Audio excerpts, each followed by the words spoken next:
आप देख रहे हैं नेट्रिक न्यूज, साहस सच कहने का। भाई अगर इन बच्चों को नौकरी दे देते, हम लोग क्यों आते यहाँ पे? ये बच्चे क्यों आते? भारत सरकार ने भर्ती प्रक्रिया निकाली थी एयरफोर्स में और थल सेना में। उन बच्चों ने फार्म भरा, करीब 20 लाख बच्चों ने फार्म भरा। अगर सरकार उनको झूठा आश्वासन ना देती तो वो बच्चे वहाँ के अपने राज्य पुलिस में या अर्धसैनिक बलों में या किसी अन्य जॉब में भी सेलेक्टेड हो जाते। जब कोरोना काल ख़त्म हुआ तो क्योंकि वो बच्चे हर तरह का एंट्रेंस क्लियर कर चुके थे तो उन्होंने सरकार से निवेदन किया कि आप हमारे नियुक्ति पत्र हमें दे दीजिए। सही लोगों का समर्थन करना राजनीति कहते हैं तो ये राजनीति है। और ऐसे करके सरकार ने 4 साल 5 साल उनके निकाल दिए, जिसके कारण वो बच्चे ओवर एज हो गए। मुझे लगता है कि सरकार ने शायद गलत तरीके से डिसीजन लिया, घोटाला किया। 2020 के बाद ये सन 2022 में एक अग्निवीर योजना लेके आए और जो भर्ती होनी थी उन युवाओं को, उसको रद्द कर दिया गया। उनके एक बहुत बड़ी तमन्ना थी कि मैं भी एक खाकी वर्दी पहनूं, मैं भी वर्दी पहन के अपनी देश की सेवा करूं। जो हमारे महान पूर्वज पृथ्वीराज चौहान जी, चाहे कोई देश में किसी भी जाति धर्म का व्यक्ति हो, उस सभी के वो महान पूर्वज हैं। तो उनकी अफ़गानिस्तान से मिट्टी लाने का सौभाग्य मुझे मिला और इसके लिए मैं बहुत ऊपर वाले का, ईश्वर का शुक्रगुजार हूँ कि उन्होंने ये कार्य, शुभ कार्य मेरे हाथों से करवाया। ऐसा कहा था जेल से भाग करके आप लेकर के आए थे? देखिए, उस समय क्योंकि मैं जेल में था सन 2004 में, जब इस बात की सूचना मुझे मिली कि सम्राट पृथ्वीराज चौहान की जो समाधि अफ़गानिस्तान पे है उस पर जूते चप्पल मार के 800 सालों से उनका अपमान किया जाता है, तो जब ये बात मुझे पता चली तो मुझे बड़ा ख़राब महसूस हुआ दिल में। और 2004 में मैं तिहाड़ से निकलकर बांग्लादेश, दुबई होते हुए अफ़गानिस्तान पहुंचा और करीब 1.5 महीना मैंने उसकी खोजबीन करी और उसके बाद रात के अंधेरे में खुदाई करके मोहम्मद गौरी पृथ्वीराज चौहान चंद्रबरदाई जी की कब्र को खोद के जो है पृथ्वीराज चौहान और चंद्रबरदाई जी के मिट्टी को वापस भारत लेकर आया। देख सकते हैं कि अपने आप में ये कहानी और दास्तान बयां करती है। मैं फिर कभी इस बात को लेकर मुखातिब होऊंगा इनसे। आज मुद्दा वो नहीं, आज मुद्दा ये है कि तमाम जो ये छात्र यहाँ पर आए हुए थे अपनी मांगों को लेकर के, और लगातार पहले दिन से ये इनकी पार्टी उनसे जुड़ गए और आज फिर पहुँचे, खुद शेर सिंह राणा जी खुद पहुँचे और कहीं ना कहीं सरकार को कटघरे में खड़ा कर दिया है। देखिए, आज हम जंतर मंतर पर मौजूद हैं। यहाँ पे बहुत सारे राज्यों से नौजवान धरने पर आकर बैठे हैं और पूर्वी चंपारण से पदयात्रा करते हुए वो यहाँ पे आए हैं। उनका मुद्दा, उनकी बात ये है कि भारत सरकार ने भर्ती प्रक्रिया निकाली थी एयरफोर्स में और थल सेना में। उन बच्चों ने फार्म भरा, करीब 20 लाख बच्चों ने फार्म भरा, सारी प्रक्रिया पूरी करी और उसमें से 8000 बच्चे सरकार ने चयनित किए। लेकिन तभी कोरोना काल आ गया, हर तरह की सरकारी गतिविधियों पर रोक लग गई। जब कोरोना काल ख़त्म हुआ तो क्योंकि वो बच्चे हर तरह का एंट्रेंस क्लियर कर चुके थे तो उन्होंने सरकार से निवेदन किया कि आप हमारे नियुक्ति पत्र हमें दे दीजिए। सरकार ने उनको आश्वासन दिया कि 2 महीने बाद देंगे, फिर 2 महीने बाद हुए तो फिर 2 महीने, और ऐसे करके सरकार ने 4 साल 5 साल उनके निकाल दिए, जिसके कारण वो बच्चे ओवर एज हो गए। तो सरकार ने उनके साथ बहुत अन्याय किया। जो बच्चे 20 लाख में से निकलकर 8000 के रूप में हर तरह का कंपटीशन पास किए थे, अगर सरकार उनको झूठा आश्वासन ना देती तो वो बच्चे वहाँ के अपने राज्य पुलिस में या अर्धसैनिक बलों में या किसी अन्य जॉब में भी सेलेक्टेड हो जाते। लेकिन क्योंकि सरकार ने उनको झूठे आश्वासन दिए हुए थे तो उन्होंने सोचा कि हमें तो नौकरी हो ही चुकी है, नियुक्ति पत्र लेना है सिर्फ, तो वो बच्चे झूठे आश्वासन के कारण अपना उनका भविष्य ख़त्म हो गया। तो इसके लिए हम सरकार का इस मुद्दे पर विरोध करने के लिए, उनका समर्थन करने के लिए यहाँ आए हैं। शेर सिंह जी की एक बात जरूर निकल करके आएगी कि तमाम सत्ताधारी या विपक्षी लोग कहेंगे कि आपकी राजनीति सोई थी, अपनी राजनीति को जगाने के लिए आए हैं, क्योंकि आपने अगर बात करूँ तो स्वर्ण आरक्षण की मांग करी, इसको लेकर के बड़ी राजनीतिक चर्चा रही, बड़ी हलचल मची। इसको लेकर क्या कहते हैं? अगर सही मुद्दों पर सही लोगों का समर्थन करना राजनीति कहते हैं तो ये राजनीति है। ये मैं नहीं कह रहा हूँ, ये तमाम आप देखेंगे जब टीवी चैनल पर जाएंगे तो उस पर राजनीति शुरू हो जाएगी। आप के माध्यम से मेरे जनता से ये एक प्रश्न है, क्या ये इसको राजनीति कहेंगे आप? कोई बच्चे देश के अलग अलग राज्यों से आके धरने पर बैठे हैं अपने न्याय पाने के लिए, अपनी नौकरी पाने के लिए। सरकार ने उनके साथ धोखा किया तो अगर उनका समर्थन करना आप राजनीति समझते हैं तो मुझे नहीं लगता। और राजनीति करने में दिक्कत क्या है, राजनीति तो होती ही देश को तरक्की के रास्ते पर ले जाने के लिए है। हम घोटाले वाली राजनीति तो नहीं कर रहे, हम कोई गलत हरकत की डिमांड तो नहीं कर रहे, हम तो अच्छे मुद्दे पर अपनी राजनीति कर रहे हैं। अपने राजनीतिक दल को अच्छे मुद्दे पर जो है बात रखने के लिए अपने पार्टी पदाधिकारियों को प्रेरित कर रहे हैं, इसमें गलत क्या है। शेर सिंह जी 24 के चुनाव करेगा, मैं बात करूँ तो मैं राजस्थान गया था, राजस्थान मैंने चुनाव ही कर कि माहौल देखा, जातिवाद को लेकर बड़ा मुद्दा है। आपने भी सवर्णों के आरक्षण की मांग करी, इसको लेकर क्या कहेंगे, क्योंकि 24 के चुनाव नजदीक आएंगे, आपकी पार्टी का विस्तार हो रहा है, आपने 5 सीटों पर चुनाव लड़ा, 1 सीट आपकी आई जिला पंचायत की। देखिए क्या है, जातिवाद तो देश के लिए मुसीबत है, लेकिन दुर्भाग्य है कि सरकार उसकी सबसे बड़ी पोषक है, क्योंकि कोई भी योजना, कोई भी नौकरी, कोई भी फार्म जाति के हिसाब से ही भरा जाता है। तो अब क्योंकि सरकार उसको पोषित कर रही है तो इसको झुठलाया तो जा नहीं सकता, लेकिन अब निर्णय ये लेना है कि हर जाति के साथ जो है वो उसके जो अधिकार हैं वो सुरक्षित हों, चाहे वो हमारे दलित समाज के भाई हों, चाहे पिछड़े समाज के भाई हों, चाहे स्वर्ण जाति के लोग हैं।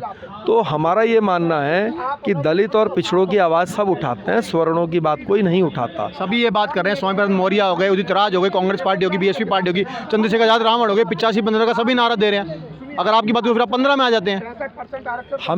हम 85 के साथ भी हैं, 85 के साथ भी उनके जो अधिकार हैं वो उनको मिलने चाहिए। अगर वो 85 हैं, मैंने कहा कि आप जनगणना करवाइए और इसमें कोई घोटाला मत कीजिए। बिहार सरकार ने जनगणना कराई, उसमें मुझे लगता है कि सरकार ने शायद गलत तरीके से डिसीज़न लिया, घोटाला किया, और सही तरीके से जनगणना हो देश की और जिसके जो अधिकार हैं वो उसको मिले। अंतिम में 2 सवाल करूँगा आपसे। 24 के चुनाव नज़दीक आ रहे हैं, कि आपकी पार्टी लोकसभा चुनाव लड़ेगी और खुद लोकसभा चुनाव लड़ेंगे, और कांग्रेस, क्या आप कांग्रेस के साथ में लड़ेंगे?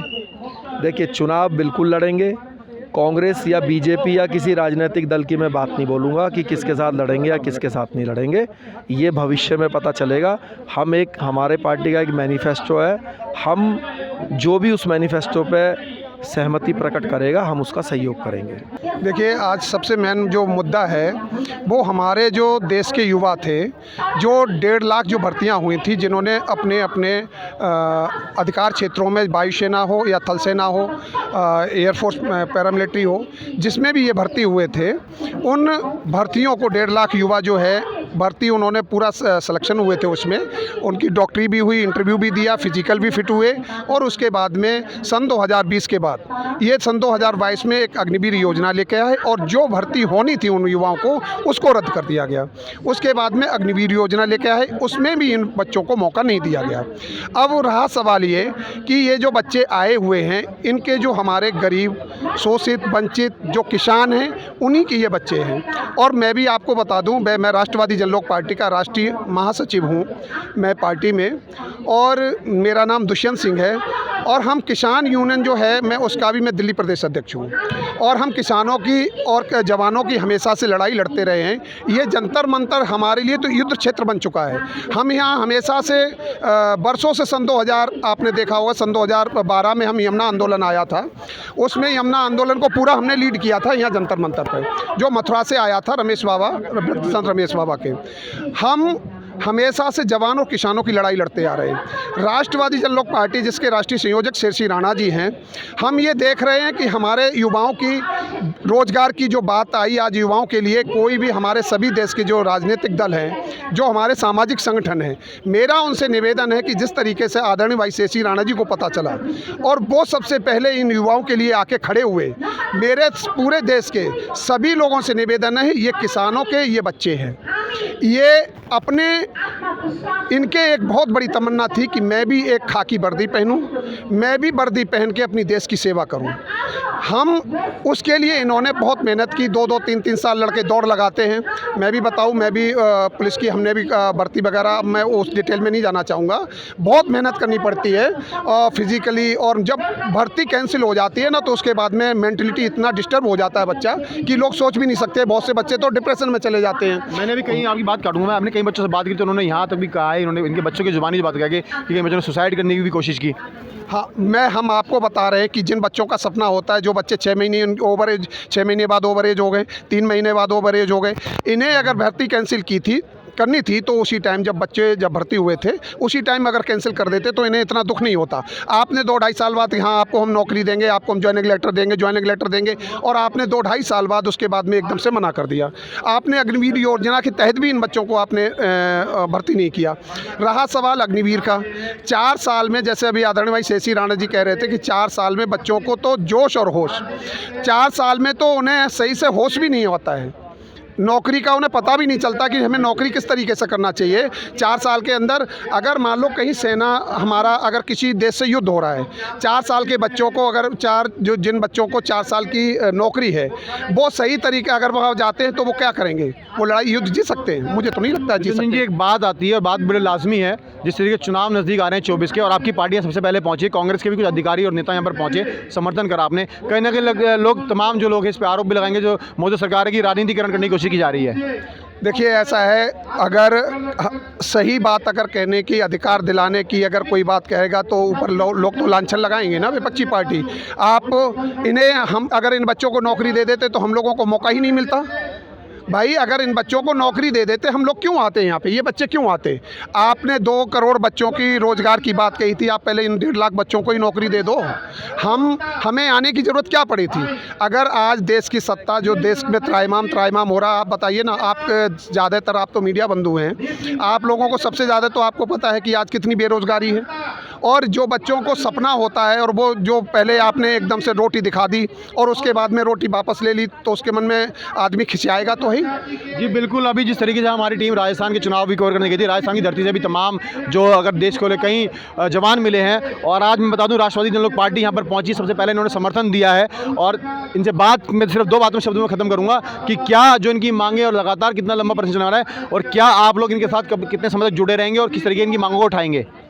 देखिए हम जिस परसों जब ये पहुँचे थे उसी दिन से हम इनके साथ हैं और इस मुद्दे को जिस तरीके से आपने देखा होगा, अभी हमारे कांग्रेस पार्टी के भी जो विपक्षी लोग हैं, हमारे अभी सुखबीर शर्मा जी आए हुए थे, उन्होंने भी जिस तरीके से राष्ट्रवादी जन लोक पार्टी पहुंची तो वो भी पहुंचे। हमने उनसे भी निवेदन किया कि आप विपक्ष में, आप इन बच्चों की बात लोकसभा में आप रखिए। अगर मोदी जी तक यहाँ की बात अगर नहीं पहुँचती, आप लोकसभा में जाएंगे, आपके माध्यम से वहाँ बात पहुँचेगी, राहुल जी इस बात को उठाएंगे। तो कहीं ना कहीं इन बच्चों को अधिकार दिलाने में हम बहुत अपना अहम कोशिश कर रहे हैं। और हम यहाँ कोई राजनीति करनी नहीं आए, हम यहाँ देश के युवाओं के लिए, रोजगार के लिए आए हैं। हम अपने देश के युवाओं के अधिकारों के लिए यहाँ पे आए हैं, हम यहाँ राजनीति करने नहीं आए। और जब अगर इन बच्चों को रोजगार और नौकरी नहीं मिलेगी तो जो ये युवा था, ये मोदी जी के लिए हर हर मोदी घर घर मोदी, ये सारे पूरे गांव में हर गली मोहल्ले में हर घर में घूमे थे, ये ही सारे युवा जाके अब इसी उल्टा नारा लगाएंगे कि भागो मोदी, भागो मोदी, हर जाके घर में यही कहेंगे। तो ये बच्चों के साथ जो हो रहा है ये हमारे साथ नहीं है, ये बच्चे खुद ही इस चीज़ को कहेंगे। और अगर इन्हें लगेगा राष्ट्रवादी जन लोक पार्टी एक ऐसी पार्टी है जो वाकई में, देखिए आप बताएं, शेषी राणा जी एक ऐसे व्यक्ति हैं जो देश का ऐसा एक पहला व्यक्ति है जिस पे आपको कहते हैं ना, घड़ी के एक डिटर्जेंट एक ऐड आता है कि पहले इस्तेमाल करें फिर विश्वास करें। शेषी राणा जी ने अपने आप को देश में पहले प्रूफ करके दिखाया है। तिहाड़ जैसी जेल से फरार होकर अफगानिस्तान जाके पृथ्वीराज चौहान की अस्थियां लेके आए, भारत का सम्मान वापस लेके आए। उन्हें तो कोई उस टाइम राजनीति का कोई वो नहीं था, लालच नहीं था। तो आज देश के युवाओं पे उनको भरोसा करना होगा और शेषी राणा जी जो कहते हैं वो करके दिखाते हैं।